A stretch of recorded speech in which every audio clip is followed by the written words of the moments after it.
PF यानी provident fund का पैसा किसी भी नौकरी पेशा की सबसे बड़ी जमा पूंजी होती है, लेकिन अपना पीएफ निकलवाने में कई बार लोगों को पसीने आ जाते हैं। बहुत सारे कागजी काम होते हैं।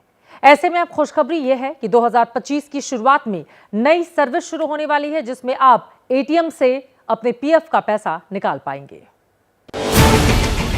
जिस एटीएम से आप अपने बैंक अकाउंट के पैसे निकालते हैं, वही एटीएम अब आपका प्रोविडेंट फंड यानी पीएफ का पैसा भी रखेगा।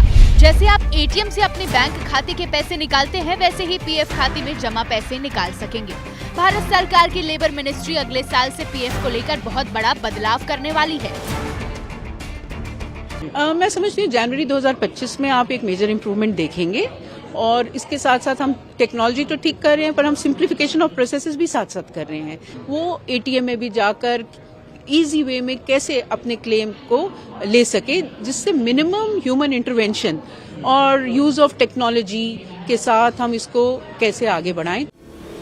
मीडिया रिपोर्ट्स के मुताबिक ईपीएफओ ने इशारा किया है कि अगले साल मई से जून महीने के बीच एटीएम से पैसे निकाले जाने की प्रक्रिया शुरू हो सकती है। फिलहाल देश के 7 करोड़ से ज्यादा लोगों की सैलरी से पीएफ का पैसा कटता है। वो पैसा सरकार के एम्प्लॉयज प्रोविडेंट फंड खाते में जमा होते हैं। उसे निकालने के नियम पहले तो काफी जटिल थे, हालांकि धीरे धीरे सरकार ने उसका डिजिटलाइजेशन किया। अब एक कदम आगे बढ़कर ईपीएफओ के आईटी सिस्टम को अपग्रेड कर उसे बैंकिंग सेक्टर जैसा किया जा रहा है। और कई प्रोसेसेस जो कि अननेसेसरी थे हमने निकाले हैं, और हमारा जो एम्बिशन है वो है कि जो हमारे बैंकिंग का आईटी इंफ्रास्ट्रक्चर है जो कि इट्स ग्लोबली कंपेरेबल, तो हम ईपीएफओ में भी उस लेवल तक जाएं। माना जा रहा है कि बैंक सिस्टम आने के बाद पीएफ का पैसा निकालना बाएं हाथ का खेल हो जाएगा, लेकिन इसका मतलब ये बिल्कुल नहीं होगा कि आप जब चाहें तब पैसा निकाल लें। इसके लिए भी कुछ नियम और लिमिट होगी।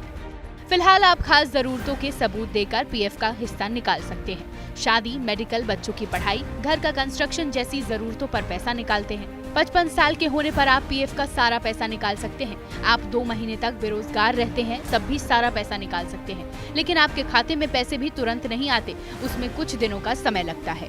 माना जा रहा है कि एटीएम से पीएफ अकाउंट लिंक होगा तो पैसे आने की प्रक्रिया सरल हो जाएगी। अब सारी चीजें लगभग तो क्लियर हैं। सवाल बस इतना है कि एटीएम से एक बार में कितना पैसा निकाला जा सकता है, और क्या वो पैसा डेबिट कार्ड से ही निकलेगा या उसके लिए अलग से कार्ड बनेगा। इन दोनों सवालों के जवाब के लिए सरकार के आधिकारिक बयान का इंतजार है। भारत के डी गुकेश ने शतरंज की दुनिया में इतिहास रच दिया है। वो शतरंज के सबसे युवा वर्ल्ड चैंपियन बन गए। गुकेश ने चीन के डिंग लिरेन को हरा दिया है और बाजी जीत ली। ऐतिहासिक जीत के बाद वो भावुक हो गए। ये तस्वीरें आपकी टीवी स्क्रीन पर है।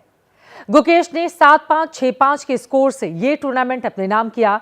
डी गुकेश ने 14वीं बाजी में डिंग लिरेन को करारी शिकस्त दी और खिताब पर कब्जा जमा लिया। सिंगापुर में खेले गए इस टूर्नामेंट को महज 18 साल की उम्र में जीतकर गुकेश ने दुनिया को हैरान कर दिया है। चेन्नई के गुकेश की जीत पर राष्ट्रपति, प्रधानमंत्री मोदी समेत कई नेताओं ने उन्हें बधाई दी है। आपको बता दें कि गुकेश को भारतीय शतरंज का चेहरा कहे जाने वाले विश्वनाथन आनंद ने भी कोचिंग दी है।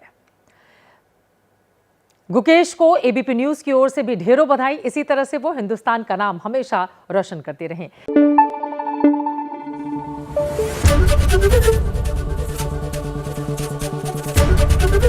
एबीपी न्यूज आपको रखे आगे।